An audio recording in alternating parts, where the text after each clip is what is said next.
Well, greetings and salutations, everybody. Welcome to the best damn movie-related show on the planet Earth, the John Campea Show, coming from right here in our quaint little studio. I'm, of course, your host, John Campea. I'm joined today, coming to me from the Robservatory, Mr. Robert Meyer Burnett. Robert, how you doing today, sir? John, I have the power. Did you get a chance to see? Today. Oh, you still haven't seen. You're going to go see it today. Yeah. I'm really curious what you're going to think of Masters of the Universe. I know Jonathan saw it. Well, at least he saw half of it. Jonathan went to go see Masters of the Universe yesterday, and apparently the theater lost power halfway through. That's crazy. But he said he was enjoying it. He thought he was enjoying it more than I did.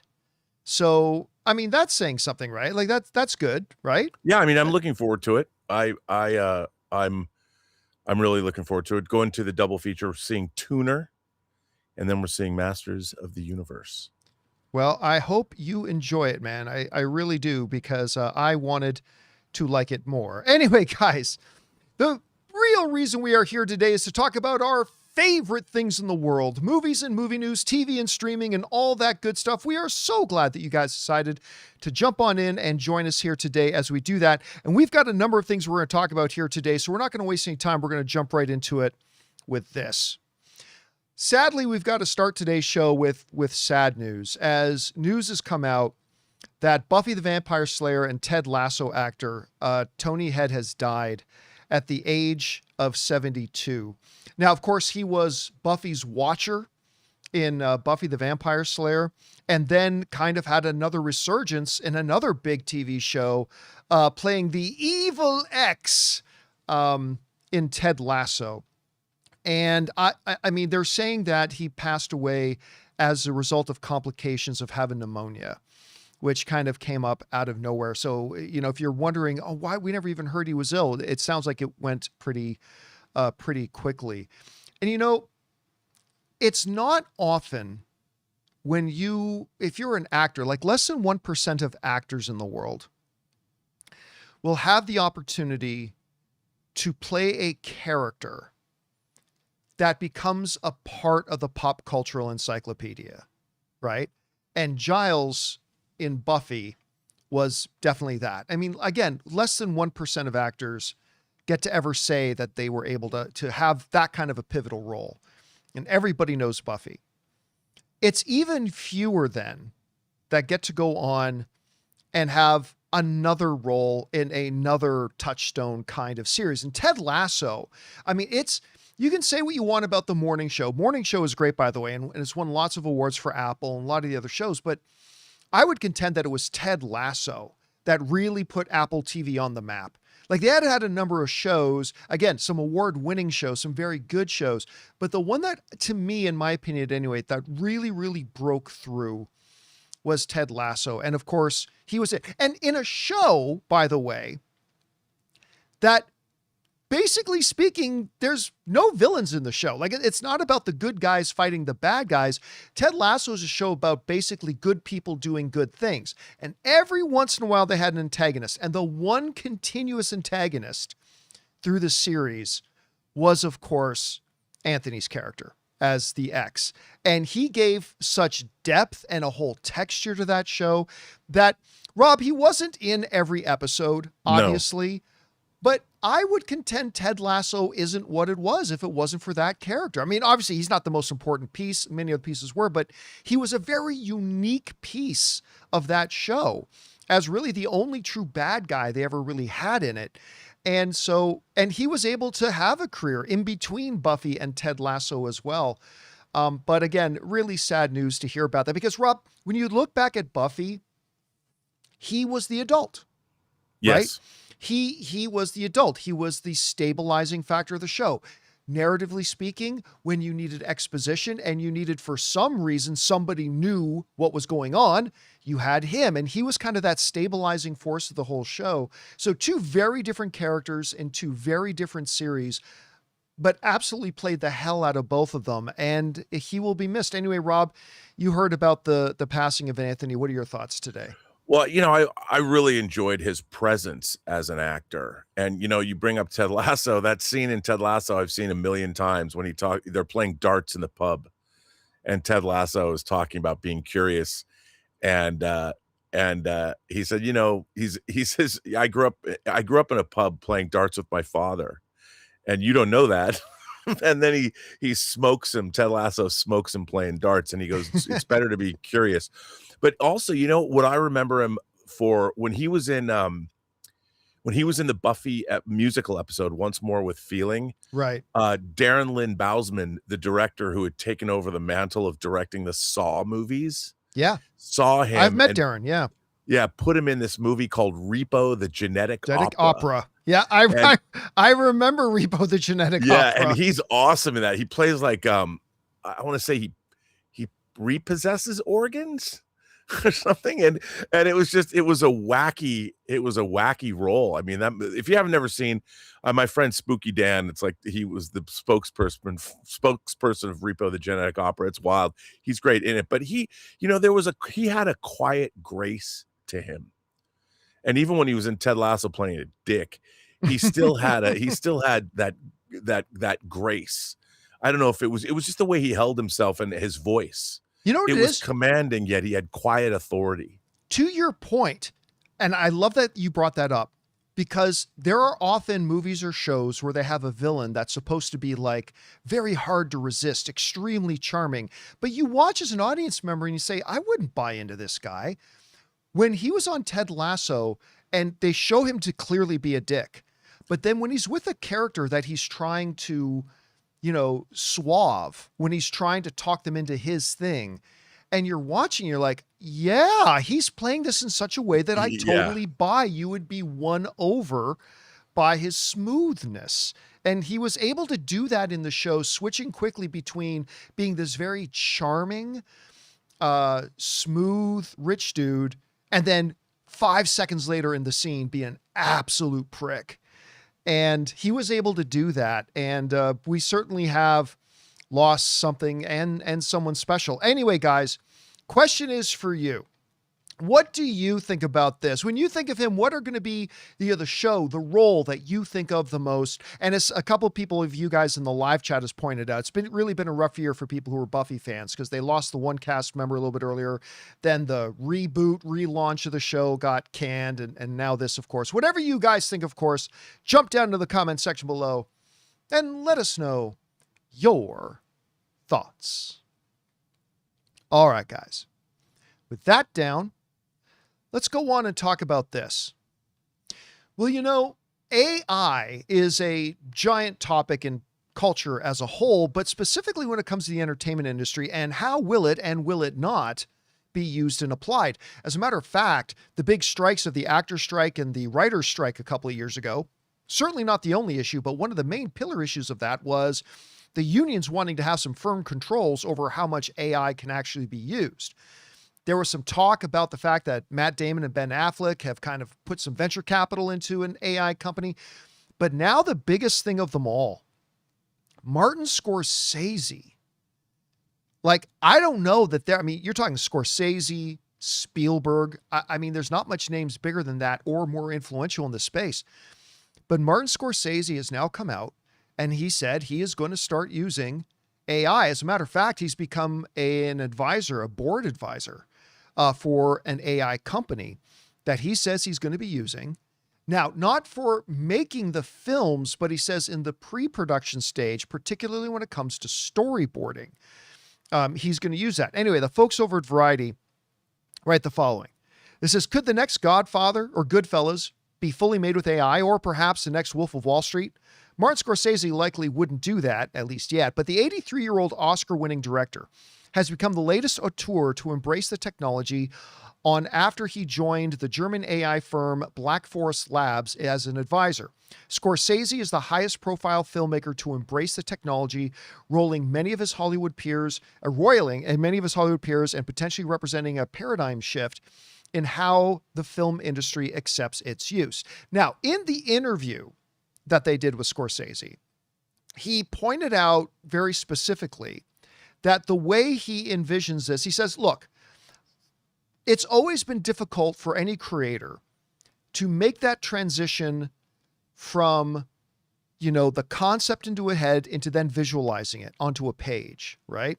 And, a lot of people, a lot of directors will do their own storyboarding. Guillermo del Toro is one of those guys. Some people employ artists to do that. For those of you who don't know, storyboarding is basically, you illustrate out the shots of the movie. What will this play out like, right, in the movie? So that when you go to film the movie, you already know what you're going to be doing. And Martin Scorsese said he's primarily going to be doing this to use as in his storyboarding format, not in the actual filmmaking itself. Now, Rob, as you can imagine, there's been a lot of discussion in the last 24 hours or so about this. Some people very angry.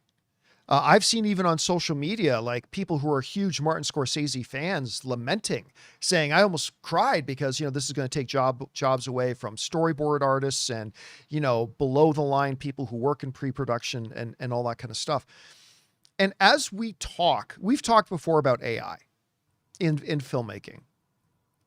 And even though we've been having this discussion for well over a year now, I'm still not exactly sure where I land. Because on the one hand, have you seen any of the Star Wars AI made films? Particularly there's one where Luke, goes back to Tatooine and he's going through the caves. And like I had people write to me and say, John, you got to see this. This was all AI made and it's amazing. I'm like, okay, cool. And I watched it and it's absolute total garbage. Like it's absolutely terrible. But if you take still shots of it, I mean, it looks really good. It looks convincing, but it's absolutely terrible. Like, that's not a good story. That's not an entertaining thing to watch. And the idea about whenever technology is going to be taking away jobs from people, that's always a big thing. So that's one half of my brain. The other half of my brain though, is also, and we've talked about this before, is that we have all used technology over the past 20 years to do things for us now that otherwise we would have had to have hired other people to do. That in the basic, and I can hear the people are great. No, but John, this is different. No, it's not fucking different. This is the same. In principle, this is the same. When new technology comes along that if you utilize it may replace the job of somebody else, that's the principle here. And we have all done that. I mean, everybody does that. Today, everybody does that. As a matter of fact, Rob, I'll let you know a practical example that Ann and I have just done. We've had, because we both work and whatever, we keep our house very tidy, but every 2 weeks we have this lady comes in and does a more deeper clean of the house, right? Just because we like to have the house clean. So every couple of weeks, not every day. Your house is very clean. Yeah, we like to keep it clean. And even when she's not here, we like to keep it tidy. But, just to make sure it stays clean, every couple of weeks we have this lady come in for a couple of hours. Well, Anne just recently bought a Roomba. It's not actually Roomba. It's another brand. I think it's the Eufy brand anyway.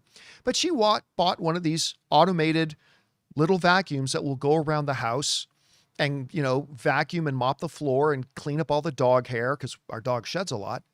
And we realized, okay, now we only have to have the lady come once a month. Us taking advantage of that technology just cut this person's shifts in half, at least when it comes to working with us. You know what I mean? Mm-hmm. And there's a lot of examples of that, of how we, like all throughout the last couple of decades, technology comes along that allows us to replace labor that somebody else could have done for us. And I have to ask the question, is it all that fundamentally different for filmmakers, particularly if it's below the line and in things like pre-production, where, listen, if the director just needs to visualize something, should they not be able to use modern technology? And so, Rob, there are the two sides of my brain. I'm still not really sure where I come down on this, but I think it's fascinating now that we got a guy like Martin Scorsese is coming out and saying, I'm going to start using this technology for my pre-production work. Anyway, you read and saw his interview. You see the issues. You've seen what other people are saying about it. What do you think about a filmmaker of the stature, of Martin Scorsese now coming out and saying, I'm going to start using this? What do you think? Well, I watched a video of him and it seemed like he was working with a storyboard artist and designing shots for his new movie. And so he had somebody working. So here's the way I look at it. I'm using a storyboard program called Storyboarder AI myself to completely storyboard a film that I want to direct. Now, this is a film that I wouldn't necessarily maybe get the job directing, but everybody now wants a lookbook. They want to see, what is your vision for this movie? Well, they can watch it. And the storyboard program now are so sophisticated, you can pick your lens size and design your shots, whether you're 25 millimeter lens, a 35 millimeter, 50 millimeter lens. You can put moves on your storyboards, whether they want to be, you want them to handheld moves or a tracking move. It's insane. And then you can, for me, what it's great as a directing tool, I'm doing this all myself and I'm using the program, but I'm going to come out with a tool that I can then show to every assuming I get this job, I can show every department head exactly what is in my head, so they can look at it and go, okay, so for the sets, this is what you want us to build. You want us to have these kind of costumes. It is an invaluable resource. Now, I can't draw, so I would have to employ somebody, but I don't have any money. This is a spec project. So I'm using this program to literally make something that I couldn't make without this tool, without this AI tool.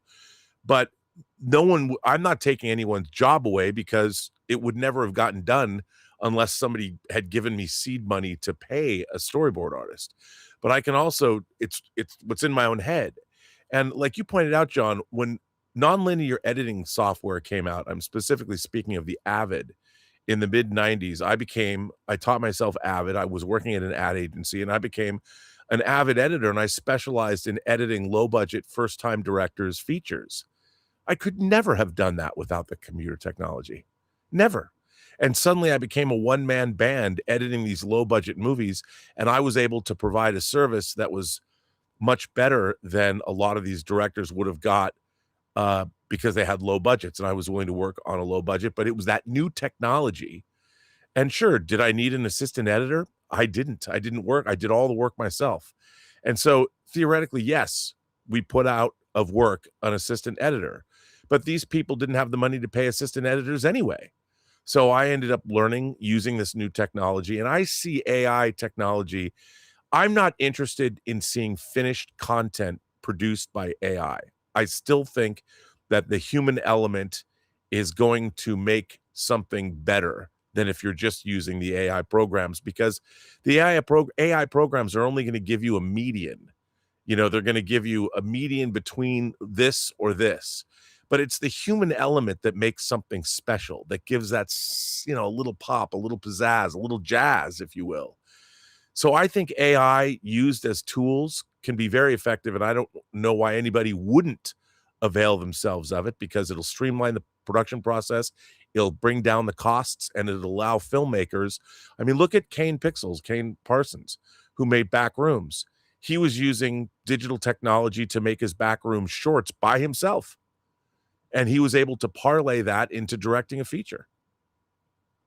Yeah. I mean, look, I even look at stuff like, we've talked about this before, because I used to work with in the CGI industry and stuff like that. It's like, before, you would have to have artists actually sit down with pencils and ink and draw every single frame. If you wanted to have a princess throwing her arms up in the air, you had to have like 72 individual pieces of art. But now, today, forget AI. You use any of the whether it's Blender or the more advanced CGI equipment, all you got to do is, once you model it and get the framework in, you say, okay, now move here to here, render, and the computer generates the in-between frames. And sure, you fine tune it. Some people in the live chat are pointing out, listen, like, news organizations only employ like 10% of what they used to employ, because it used to be paper, and it used to be ink, and it used to be delivery. You had to distribute the newspapers and all that stuff. The very fact that you and I now just pick up our phone and we just get our news on the phone, we literally eliminated 90% of the jobs that were in the news industry. And I'm not saying that's a bad thing. I'm simply saying that's the progress of technology. And that's why I'm still kind of on the fence about all this and trying to figure out where morally we draw a line. I just don't know. I think that you just brought up the idea of in between, like doing animation. There was an actual animation job called in-betweener that was there to make the movements, when someone raised their arms, just like what you were talking about. But I think there's two things going on here. there is people that are thinking that fully generated AI movies are bad. And I agree. I don't think you can give, like you were talking about those Star Wars movies. Yeah, Even terrible. though people are making them, that's fully generated AI content. You can now, like, if I want somebody to make me an AI generated Gone with the Wind and have the burning of Atlanta, you can get that done in AI if you want to. The problem is AI is generating a full-on frame. You know, you're getting everything in that frame generated by AI. So you can't go, well, I'd rather, you know, I want to move the camera in or move the camera out, or I want less. Then you have to regenerate the entire frame. And so it doesn't give you a lot of ways to change things. And that will change over time. But if you're generating an entire frame, everything in that frame is somebody's job.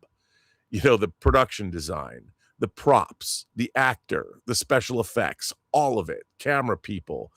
And I'm not really that interested in seeing fully AI generated content. And I think that's the real danger. The real question though is, in 5 or 10 years, we're going to have a generation of kids growing up in a world where fully generative AI movies are going to be the norm, not the exception. And will they see a difference? You know, when somebody makes the first all AI generated film that's really good, and again, I think that's going to come from human taste. Somebody's got to have taste and understand filmmaking. They have to understand editorial. They have to understand emotion. They have to understand writing. But they might be able to create a fully generated movie that's actually pretty good. But I don't think they can do it without the human element. Yeah, I remember this. I know we've been talking about this a long time, so let me just finish off with this thing. I might have talked about this before, but I also used to co-own a web design company many years ago. And, you know, this was kind of back when if you wanted to build websites, you had to know HTML, you had to know CSS, you had to do all that kind of stuff. You had to hand code, you had to do like a bunch of stuff. And so there were a lot, and the web was exploding. So there were a bunch of, you know, web design boutiques and stuff like that. But once programs like NetFusion and programs like Dreamweaver and all these things, suddenly technology came out where people if they just wanted a simple website, they didn't need to hire web designers anymore. They could just do it all on their own. And that killed. I remember, you know, in the city we were in, we had to have about probably 20 or 30 web boutiques that were making within about 2 years. I think 3 of them were left. Same way with editing. You mentioned you were an avid editor. It used to be before, if you wanted edited video, you had to hire a video editor. Yeah. Well, now with DaVinci Resolve being free and CapCut and all these things, like, it doesn't matter. All these TikTokers and whatever can just edit their own videos. Oftentimes, just right on their phone. They can. So like video editing, I know a lot of video editors who say like work dried up. So, I mean, again, I have no interest in seeing AI filmmaking. I have no interest in it. But do I have a problem with people utilizing AI tools in developing the film idea, storyboards, things like that? I don't know. I'm still on the fence about it. Anyway, guys, question is for you. What do you think about this? I mean, it's one thing to have been in theory for a long time, but now Martin Scorsese himself has come out and said, I'm going to start using AI for at least for storyboarding, right? Not for making the films themselves, but for my storyboarding idea. Is this a slippery slope? I don't know. Whatever you guys think about this, jump down to the comment section below and let us know your thoughts. All right, guys. With that down, let's move on and talk about this. Well, we all know, of course, that Paramount and the Warner Brothers merger is steaming ahead. We're getting closer and closer to when it actually becomes reality. However, there are still several hurdles it needs to get over, including the overall federal hurdle, but nobody's expecting that to be a problem. The European Union still has to approve it, and they probably will. But the other big thing that's a little bit of a wrench in the works is the fact that individual state attorney generals may have the power to block it. And right now, the California Attorney General has said he's getting close to making a decision about whether or not they're going to move to take this to court and block the Paramount Warner Brothers merger. The Facts at Reuters write the following. California Attorney General Rob Bonta, who we've talked about on this show before, will soon decide whether to sue to block the Paramount $110 billion acquisition of Warner Brothers. He told Reuters in an interview, adding that, in general, he views any corporate promises to address antitrust concerns as better when backed up by potential divestitures. He also goes on to say a little bit later in the article that, listen, as the California AG, it's my primary responsibility to protect and safeguard the jobs and the economy of California, and this could directly impact that. So it's not just the federal commissions that have to clear it. It's not just the Europeans. The individual states have the ability to step up and perhaps block it, but they've got to make a decision about whether or not they're going to do that. Now, how can they do this? What is the legal blueprint? What's the framework here that somebody like Bonta could step in and possibly block the Paramount merger? Well, there's a couple of key things here that we're going to go in and take a look at right now. We're going to start with this. Blocking Paramount options. Number one, there's federal authority. Now, as an attorney general of a state attorneys general have the power to take up issues in federal court as well. And there's something called Section 7 of the Clayton Act. Okay. The core argument is this: Section 7 of the Clayton Act prohibits mergers or acquisitions where the effect, quote unquote, may be substantially to lessen competition or to create a monopoly. And the standard of proof is not as high as you think. Bonta would not have to prove that a monopoly will happen. He only has to show that there is a reasonable probability that the merger will substantially harm competition in specific designed markets. And now here's the Hollywood twist, of course. This creates a monopsony, not a monopoly, a monopsony. And that's a monopsony is a little bit different, Rob, than a monopoly. A monopoly, basically, to put it into simple terms, is when there's very few people who can provide a service or provide a product. If there's only a couple of players left to provide a product and two of them are going to merge, that creates a monopoly. A monopsony is kind of the reverse. It's when you have a lot of service providers, but only one or two purchasers of that provision. So where this comes into play is this: there's all these writers, actors, directors. They have services to sell, right? They're acting services, they're writing services, they're production services, they're directing services. But a monopsony is when that's great that you have all these people providing services, but there's very few people to sell those services to. And the risk here is that by taking away another one of the major studios, there are now even fewer potential clients for actors, directors. And that gives unmeasured power to the studio, saying, well, now, if you don't want to work for us for what we're offering you, who else are you going to work for, chump? There's only like 3 other players in town now. And so that's the monopsony is going to kind of be one of the underlying kind of things that he would have to go in there and do. And he goes on to say, in theory, he can argue that the merger creates a monopsony, a market with only a few buyers. Combining 2 of the historic Big 5 film studios into one would drastically reduce the number of employers competing for specialized talent, including actors, writers, directors, and few crew members, potentially leading to lower wages, fewer productions, and massive job losses. Because when you don't have as many options, people don't have to offer you as much. If there are 50 restaurants in town and they're all in desperate need of high quality, good wait staff, wages will go up. But if you're in a town with 500 waiters and only 2 restaurants, the restaurants can offer you whatever they want, and you don't really have much of a choice. So that's one of the arguments that the California AG could be bringing in here. So there's the federal level, but then there's the state authority. This is the second framework, and it's under something called the Cartwright Act. California has its own version of federal antitrust law known as the Cartwright Act, the California Business and Professions Code. By the way, this little symbol here, you'll see this a lot in law. All that means is section. Just, you see that symbol, just section. So it's in section 16720.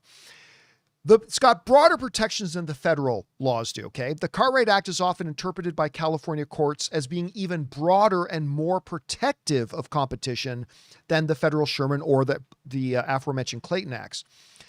Combinations in restraint of trade. Bonta can argue that the merger constitutes an unlawful combination to restrict trade, limit production, or manipulate the market for content creation and distribution within the borders of California. So he doesn't even have to argue on a federal level. All he would really have to do is, under this provision, is prove in a California court that, hey, this is going to limit trade, it's going to be unfair to laborers, and it's going to limit the market. And if he can do that, well, then he can block this deal. He can absolutely block this deal. Now, this leads to something that gives him an awful lot of potential power here. And it's something called, as I get this in here, the Unfair Competition Law. Now, California's Business and Professions Code, section 17200, the UCL, the Unfair Competition Law, the UCL, prohibits any unlawful or unfair fraudulent business act or process or practice. Basically saying, if Bonta can show that anything under that federal level in the Clayton Act or anything on the state level in the Cartwright Act, if any of those are shown to be problematic, then under the UCL, those become not just problems, they become unlawful. Any violation of the Clayton or Cartwright Acts automatically constitutes an unlawful act under the UCL. Bonta can leverage the UCL to seek sweeping injunctive relief to halt the transaction entirely or force massive structural changes to protect California consumers and workers. Now, I'll cut short there. I had a few more points in there, but basically is to say this. Bonta would then have the authority or the power to do one of two things. Either one, kill the deal altogether, or number two, force Paramount and Warner Brothers to create structural changes such as divesting certain things. For example, they could say, okay, Paramount and Warner Brothers, you can do this deal, but you got to divest HBO Max. You got to section out HBO Max, set it out, let somebody come along and buy HBO Max and let it be its own thing. Oh, and you have to divest out. What's Paramount Pictures indie shingle again? It's Paramount. It's not called Paramount Indie. It's called Paramount. I don't know. Is that who made Primate? Did they make Primate under that label? Probably, but they've got an indie banner. I can't remember what specifically it's called. But under this, Bonta could say, okay, you can go ahead and do the merger, but you got to divest of HBO Max, and you've got to divest of this indie studio, and you got to divest of this. So he could force them to take a bunch of valuable pieces in the deal and spin them out to mitigate the damage being done, right? So the question becomes, if all these options are there, why wouldn't the California Attorney General go ahead and try to block it? Why is it still saying in the headline that right now he's only still considering trying to block it? Well, there's two very important reasons why he may not decide to try to block this. And that's this. Why would they not pursue this? Number one is expense. Okay. The cost to litigate this, like if the California AG decided to sue Paramount to stop the merger, it would probably be in the $20 million minimum range or more, or much more. And all that comes from taxpayer money. It all comes from taxpayer money. So spending like upwards of $20 or more million, you got to ask yourself, is this worth it? Is this worth it? Now, a lot of people would say yes, but right now he's in the middle of evaluating whether or not he thinks the 20, 30, $40 million price tag that California taxpayers would have to pay for would ultimately benefit California more than the 20 or 30 or $40 million that they would have to spend. But the second thing is this, and this is the most important one. The California AG has to determine if they have a reasonable expectation of success. Due to the time, manpower, and monetary cost to litigate, the California Attorney General must feel strongly that he's got a real chance to win the case. If there's any serious doubt, that risks wasting a large amount of taxpayer money. So the two reasons why they haven't just automatically launched a challenge to this is, number one, it's hell of expensive. It's really damn expensive. And in a political environment where everybody's hurting for money, you've got to have a pretty strong damn justification to spend 20, 30, $40 million of taxpayer money. But even if you can do that, number two, you have to do a lot of research and really study and truly believe we're going to win this case if we do it. Because if you do this and spend $30 million of taxpayer money and you lose, that's money you just wasted. That's just gone. So right now, Rob, the AG for California has to determine, one, does it justify the expense? By the way, one strategy he can employ, Rob, is he can partner with another AG from another state. Multiple attorneys generals can come together from different states. This is fascinating. I didn't know any of this. They can do that. They can come together and jointly file a petition to stop the merger, and then they can share the expense of it. So that's one option he has.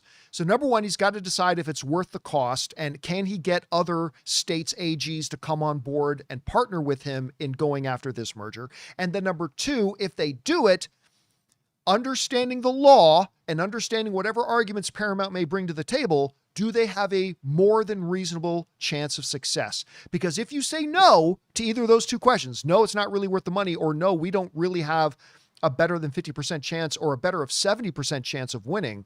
Because Rob, I don't think he's looking for a better than 50% chance. I think he's looking for a better than 70 or 75% chance that they're going to win if they're going to dedicate this much time and this much money to it. So that's why they haven't done it yet. So look, Rob, I've said this for a long time. At the end of the day, I do believe this merger is going to go through. Yep. But it really does. If the California AG and then say one or two more AGs partner up with them and they do launch a full scale assault on blocking this merger, that will only happen if they really believe they have a chance to win. So this may not be over yet. Anyway, Rob, you see this whole drama playing out. What's your takeaway from all this? Well, I've certainly got an education. Thanks for that. I mean, I didn't know all of this. I think, like you, we will probably see this merger go through. I mean, to be honest, I would rather see it not go through. I mean, I think less competition is always bad for business, but there are powerful forces at work here. But it's going to be interesting to see how much opposition, how much real legal opposition is going to be thrown at this merger. Right. And I guess we'll see it unfold as the days progress. But I will say this, John, after what you've just described, it's more fascinating to me now to watch this from afar. And because I didn't know any of that you just told us about. Now, what a lot of people will bring up, and they're right to do so, because this does prove to be a bit of a sticking point. It's like, well, listen, they just recently let the Fox and Disney merger go through, right? Therefore, precedent is law. You know, if that went through, you're going to have to show how this is wildly different from that, because that went through, right? Well, there is a little hiccup in that theory too, though, in that, yes, Fox and Disney merged, which made the amount of competition even smaller. Now you're proposing another merger, and the impact of this merger would, in theory, be greater than the Disney Fox one, because now the number of players would be even smaller. So it's going to be interesting to see whether or not these guys think they can convince a judge of the case or not, because it's going to cost a lot of money. And Rob, if there's one thing that the other side has, it's a lot of money. They have Oracle money. They have Warner Brothers money. Mm-hmm. They have Paramount money. They have all the Middle Eastern money. They're already going to be at like however many hundreds of billions of dollars in debt, but they'll spend a lot to fight this. So it's going to be interesting to see how it turns out. Anyway, guys, question is for you. What do you think about all this? The California Attorney General is saying he is now in the final stages of determining whether or not they're going to launch to block this Paramount and Warner Brothers deal. But there are some very precarious dangers in doing that they have to be careful of. How much money are they willing to spend to block it? And do they really think they can win? These are big questions they got to answer. Whatever you guys think is going to come out of this, jump down to the comment section below and let us know your thoughts. All right, guys. With that down, let's move on to this, shall we? Well, we are getting closer and closer and closer to the release of the Odyssey, Christopher Nolan's new film. And of course, they put IMAX and PLF, premium large format screen tickets on sale. Not all tickets, but premium large format tickets on sale the other day. And we talked about this on the show the other day. It absolutely crashed out the AMC website, the Fandango website. Just trying to get onto the AMC website, you would have been met in the morning with you are in queue for over an hour just to log on to the site. Even if you wanted to buy tickets to something else, you were screwed because that many people were trying to rush out to buy it. Now, this is interesting. One of my pet peeves, for those of you who've watched my show for any period of time, if not my primary pet peeve of movie going right now, is how flagrantly many movie theater chains, not all of them, but many movie theater chains flagrantly disrespect us as film goers by not only charging us $15, $20, $25 for a movie ticket, but then not only charging us all that money, but then also forcing us to sit through up to a half hour of advertisements. Advertisements for other movies, advertisements for cars, advertisements for Blue Chew, whatever. It's one of the most infuriating things. And one of the really tragic side effects of that, as was pointed out by one movie studio at CinemaCon this year, is that we as moviegoers have now been conditioned to show up 20 minutes late, right? How many of you guys, I'm looking at you guys in the live chat right now, how many of you guys you just automatically know if it says 7 o'clock, I don't show up to the theater till 7:20, right? We have all been conditioned to show up late, which means the trailers that these studios are trying to put into theaters, nobody's watching them because we all show up 20 minutes late. It's gotten, and I see all you guys saying, yup, in the live chat. It's gotten so bad, Rob. It's gotten so bad that I had a couple of people send me their confirmation of their tickets for the Odyssey in IMAX. And this is what they got. Look at this. So they get their confirmation right, but things are so bad and so many people now are just automatically conditioned that we don't even show up to the theater now until 20 minutes after the advertised showtime. Look what they had to do. They had to put these big red explanation alarm marks, say, heads up, the Odyssey IMAX 70 millimeter will start immediately at the scheduled showtime, as there will be no trailers or advertisements before the film. Which is great. I don't know how big of a deal that is, because I don't know that in 70 millimeter projection things, I don't think they have the digital projections to show the ads anyway. Right. I don't know if they can have trailers anyway. But here's the thing though. It's just another example that it is so bad that they actually have to put an alert in giant red letters. Hey guys, when we say the movie starts at 7, it actually starts at 7. Like, that's how bad it is now. A few years ago, you wouldn't have had to do that. A few years ago, you just say, oh, the movie's at 7. Some people might want to get in a couple minutes late, but generally speaking, people come at 7. Now it is just so understood that the start time is such BS that everybody just shows up 15, 20, 25 minutes late now. That's just the way we're conditioned, that they literally have to put in giant freaking letters, heads up, This movie actually starts on time. This movie actually starts on time. That's where we are at now, Rob, in our movie-going culture, that they actually have to make sure you're aware that the movie actually starts on time. And by the way, this is the way it should be. You tell me a movie starts at 7:30, movie should start at 7:30. I paid for it. I paid for it. This isn't a freebie.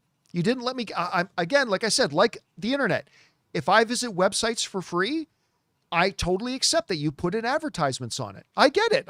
You watch a YouTube video for free, I totally get there are advertisements in it. Totally accept that.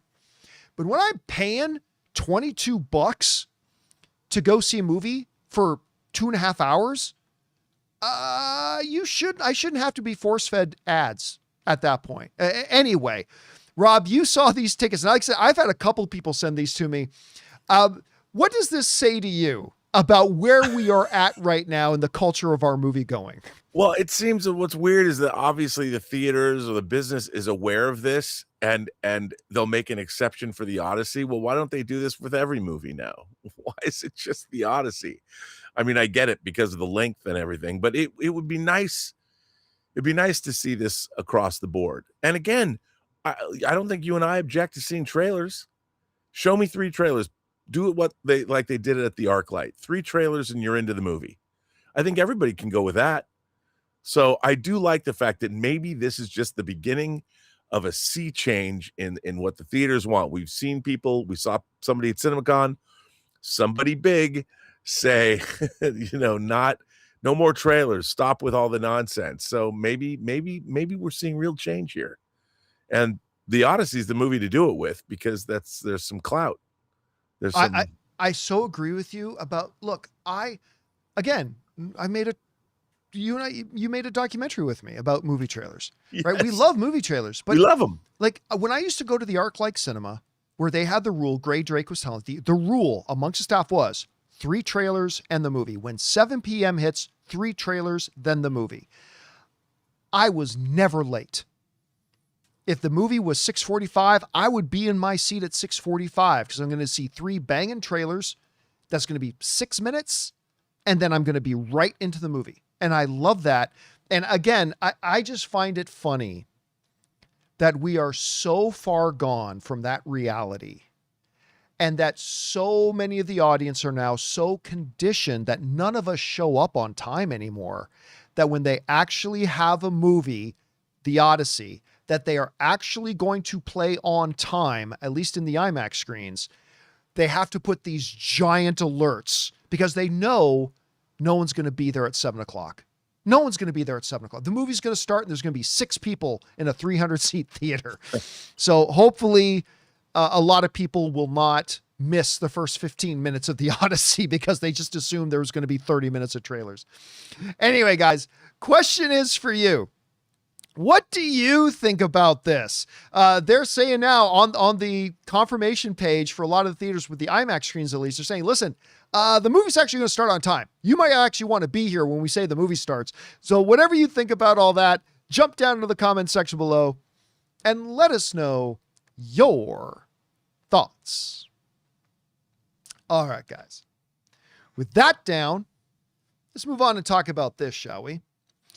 Supergirl is we're getting closer and closer to Supergirl coming out. And, the newest trailer they put out, I quite frankly think it was the best trailer they've done so far.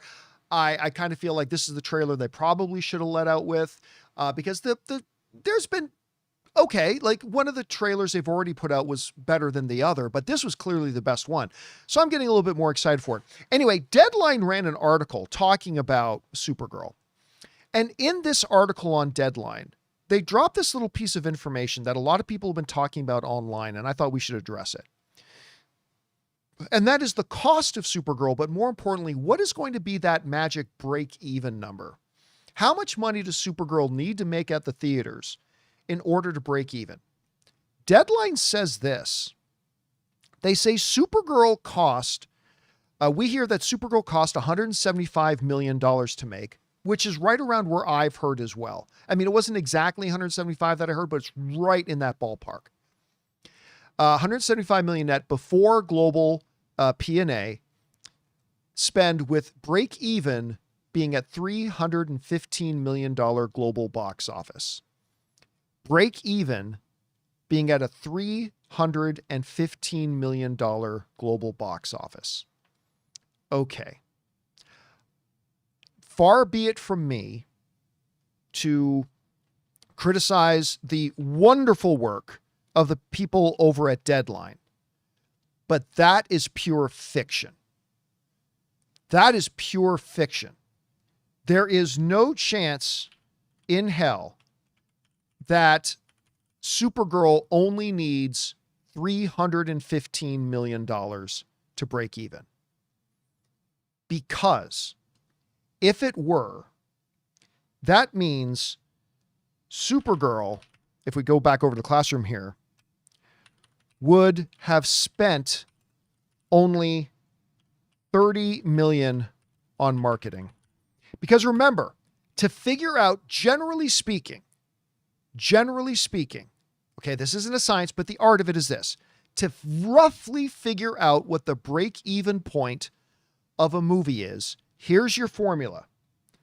Production plus marketing multiplied by 1.5 equals break even. All right. Production plus marketing multiplied by 1.5, generally speaking and roughly speaking, is your break even point.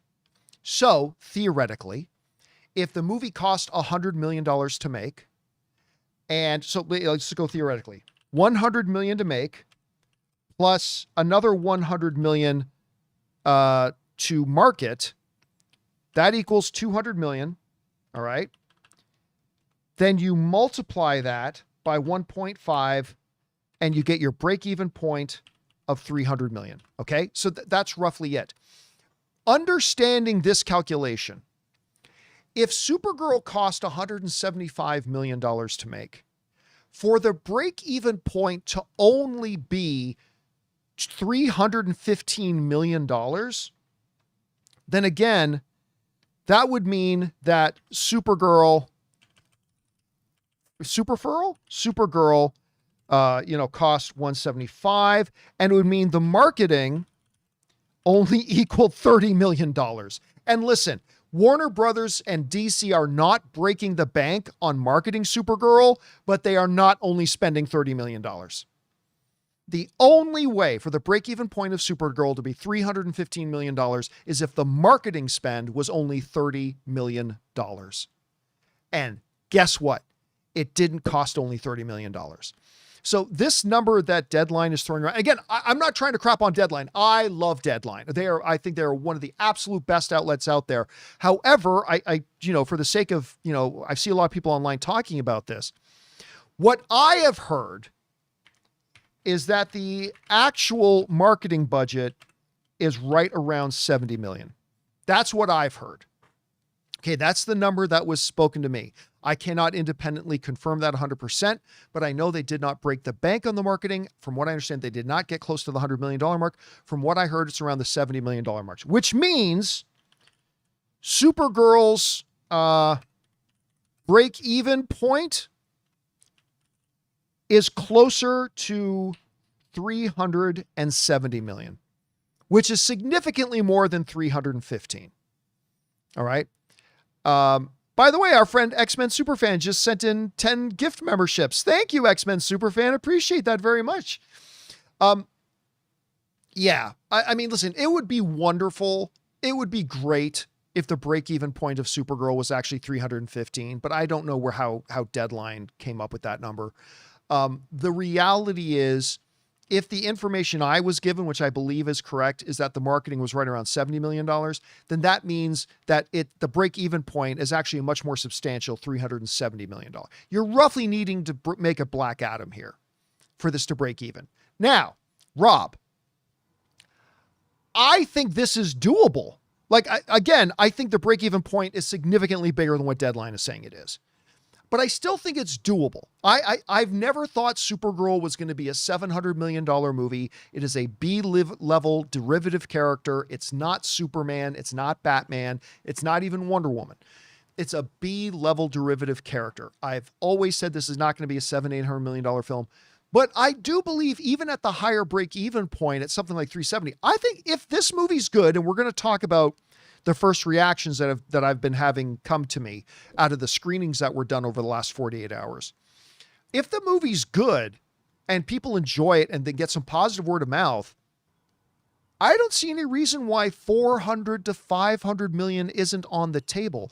Anyway, Rob, you see these numbers and break down. Where do you think the break-even number probably ends up around? And is this still a realistic number that Supergirl can actually maybe possibly be a profitable movie for DC? What do you think? Well, you know, I like you, the Deadline reported break-even number is way too low. Now, the actual break-even number, I'm sure it's always more than it's reported, and it wouldn't surprise me if it's up as high as even 400 million to break even. Now, that said, if you get up to 500 million, remember, let's split that number in half for the theaters to take half. But if it does get up to that number, I do think it can be profitable for the studio. And I have to say, John, that clip that they dropped today of Superman getting Kara out of her Kryptonian pod out in front of the Fortress of Solitude. Oh, so good. That clip put a big smile on my face, you know, and watching these two characters meet for the very first time and all that, I'm like, this is entertaining. And if that's going to be the tone throughout the entire movie, you know, it's not too funny, but it felt very natural and easygoing, and I really liked it. And it was genuine humor, situational humor that I really like. And if that's what we can expect for the rest of the movie, and remember, this is going to have a huge female audience. You know, the people that have seen Devil Wears Prada 2 enough times might go take their friends in to see Supergirl. And I think that there's going to be a lot of people. Again, we in the movie space underestimate anything to do with female-driven entertainment. We just do, because there's more boys in this space than there are girls. And we tend to forget that female audiences, if something is good, will turn out for it. That's why Barbie was able to make $1.5 billion. And if this movie delivers the kind of entertainment that first minute and a half clip or whatever delivered, I think this movie's going to be mildly successful. I don't see it making $1 billion like a Captain Marvel, but I think that it will be successful. I do. Yeah. So again, I think this is a number that can be reached. It's not an automatic, but the most important thing for DC, again, I understand people who are extremely short-sighted thinks, no, it needs to make a bunch of money. No, what DC needs for its long-term success is for this movie to be really well received. And if it makes 10 billion or 10 million in profit, great. If it takes a $10 million loss, whatever, they're not thinking about just this movie. They're thinking about the long-term health of DC and it being really good. But I do think if they kept their marketing budget reasonable, I think this is something they can do, again, if the movie is good, which we will talk about a little more in a bit. Guys, question is for you. What do you think about this? Deadline reported a break-even number of 350, and that is just simply way too small. The realistic number is really closer to 370, somewhere between that and 400 million. But I really do think it's a number it can get if it's good enough to do it. Whatever you guys think about this, jump down into the comments section below and let us know your thoughts. All right, guys. With that down, we still need to talk about the fact that, speaking of Supergirl, they just held their first couple of industry and press screenings in the last 24 to 48 hours. And I've had a number of people at those screenings relate to me their thoughts for the very first reactions from the film. But before we get to those and talk about those, we need to take a second here and thank the sponsor of today's episode of the John Campea Show, our friends at Pocket Hose. We want to take a second to thank a sponsor of today's video, Pocket Hose. Guys, I'm excited to tell you about the world's #1 expanding garden hose and their brand new product, the Pocket Hose Ballistic. As you guys can imagine, I'm not exactly gentle with my gear. I drag hoses across concrete over the pool, yank them around corners. I even coil and uncoil them all the time to put them in my camper van when I go out on my movie meetups. And generally speaking,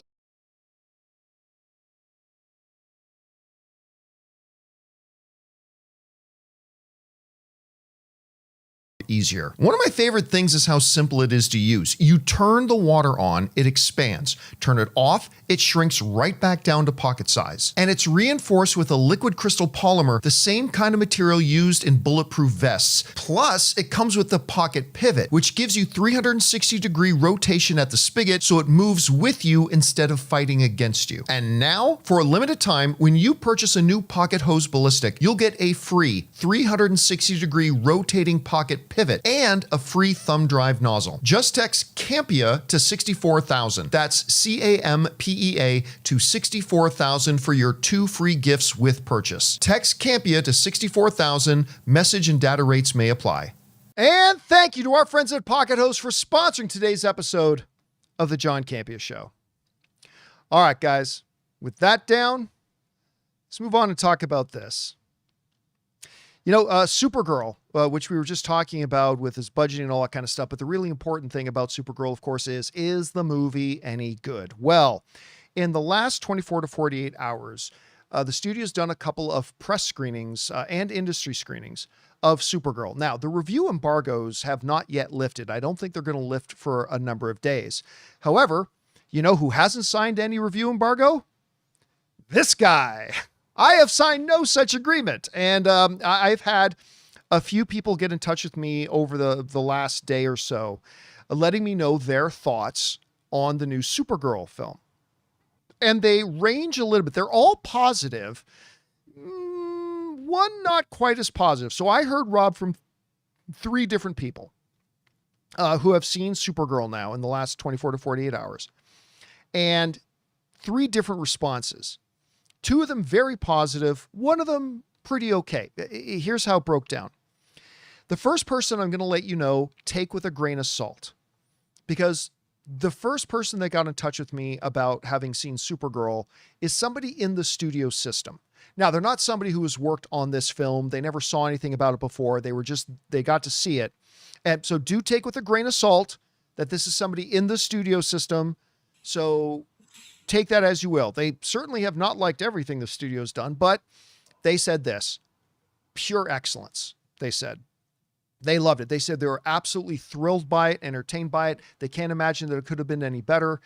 They really had a good time. They stopped short of saying it was better than Superman, but they said they thought the movie was really, really excellent, really well done, thrill ride, all that kind of verbiage and stuff to it. They were absolutely thrilled with it. Again, take that with a grain of salt, that it is somebody from inside the studio system. Okay, not anybody directly involved with the making of the movie, but somebody in the system. So do take that one with a grain of salt. However, the second person that I heard from was somebody who works with one of the major outlets. And what they said to me was, Supergirl is far better than it had any business being. Wow. Now, this is from a person who kind of felt like the way I do, that the marketing hasn't necessarily been all that great. So maybe their expectations were just very low going into it. You know what I'm saying? Maybe the expectations were just really small. But they came out and said this movie was way better. Now, again, this is not a studio-related person, but they just came out and say this movie was way better than it had any business being. They particularly said they laughed a lot. They said, and they mentioned that Jason Momoa was terrific as Lobo. Absolutely terrific as Lobo. So we've got one that's saying like absolute excellence. Again, a studio connected person, take that one with a grain of salt. This other person not connected to it saying it was way better than it had any business being. So that was another really positive one.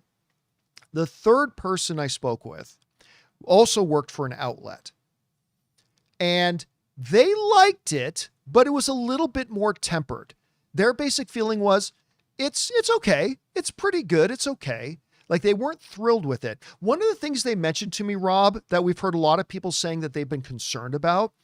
One of the things they said was the comparisons to Guardians of the Galaxy is unavoidable.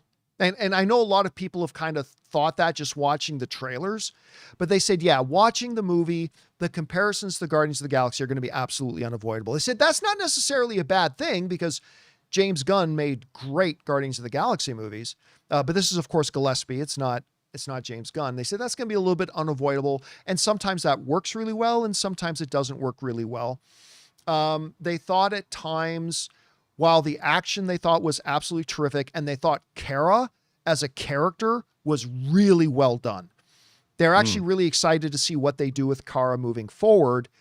But they said some of the other dynamics between the characters weren't really strong, and sometimes it felt a little thin.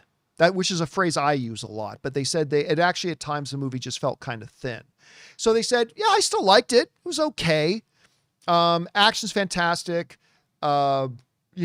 She's great in the role, all that kind of stuff. But a lot of the secondary stuff in the movie could have maybe been better fleshed out, a little bit deeper, all that kind of stuff.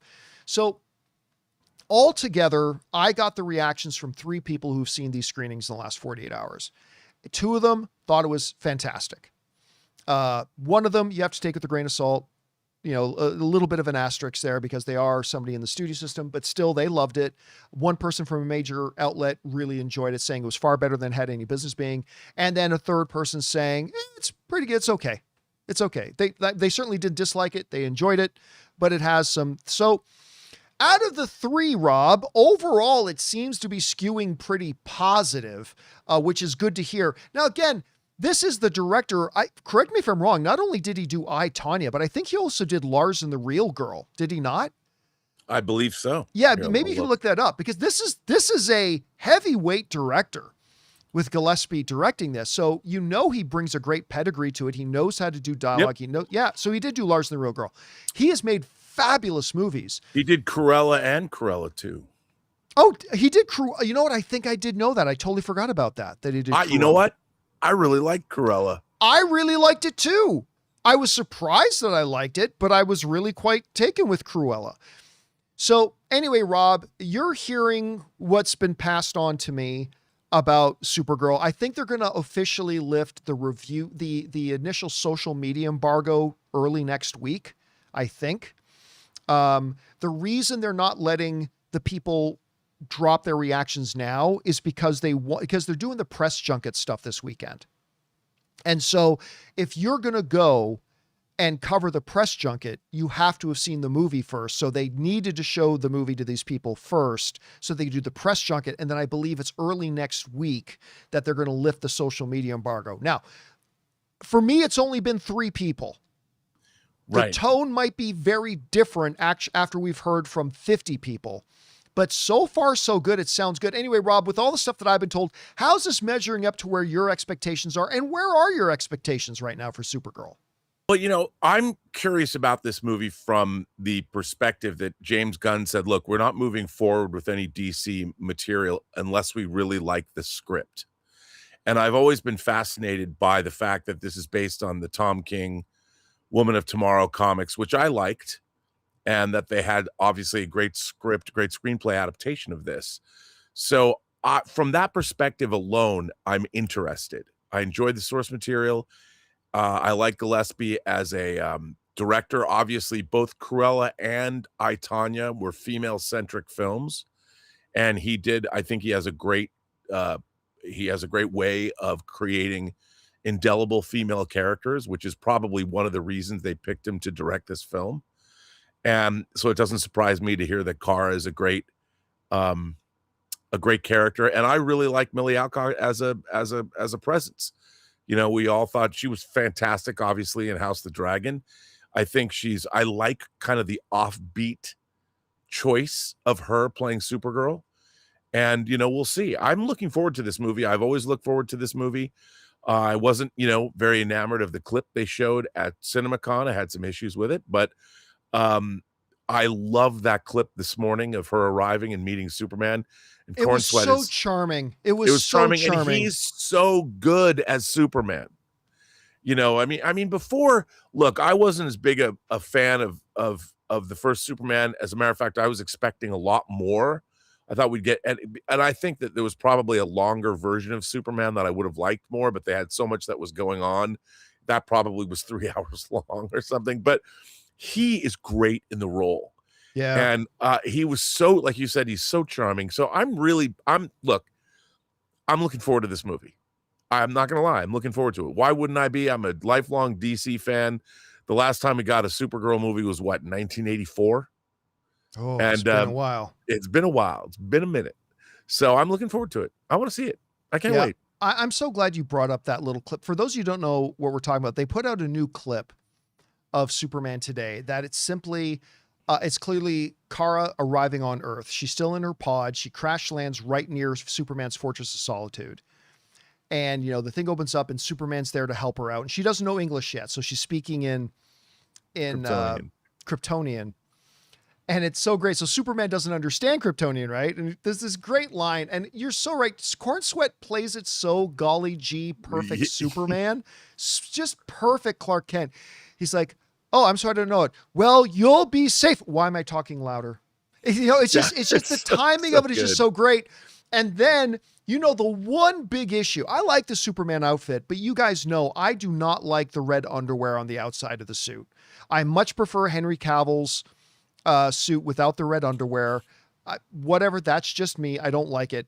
But I love the fact that in this little clip, she makes fun of it. She's like, why is he wearing his underwear on the outside? It was just perfect. And I'm very interested in this, and I love the emotional core, because one of the things, Rob, while we have been kind of iffy on the marketing up until this point, again, the new trailer is quite good, but a little bit iffy on the marketing up till now. One of the things that it's done really well in the marketing has been establishing that emotional core, that emotional connection between Kara and Krypto. And it's not just because Krypto is some cute little dog. It's her last piece of home. Krypto is home. I think she even says in one of the trailers, home is wherever you are, buddy. Mm-hmm. And then that gets threatened to be taken away. That instantly, boom, they've created a great emotional hook there for it. Some emotional grounding. And yeah, I hope the movie's good, man. I really do. I'm going to be really disappointed if it's not. But again, they've got a fantastic director. The new trailer looks quite good. I think they've cast the perfect girl to play it. So we'll see if these actually pan out. Guys, the question is for you. What do you think about this? I've now heard from 3 separate people who have been at the screenings in the last couple of days of Supergirl. And so far it's sounding pretty good. Although one of them did say it's okay.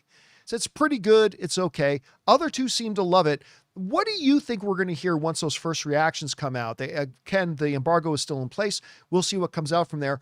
Where are your expectations for Supergirl right now? Whatever you guys think, jump down to the comment section below and let us know your thoughts. And all right, guys, that will do it for today's installment of the John Campea Show. Thank you so much for being here, making our little show part of your day. Big special thanks to all you guys. There's like well over 3,000 of you guys in the live chat right now. Great having you here. It's been wonderful reading your comments as we've been going. Thank you so much for joining us live. And of course, a big thank you to writer, director, producer extraordinaire, one Mr. Robert Meyer Burnett. Robert, great job as always. We'll talk to you on Monday, my friend. I'll see you on Monday, sir. And of course, once again, most importantly, a big thanks to all of you guys for joining us. My name is John Campea, and until next time, my friends, bye-bye.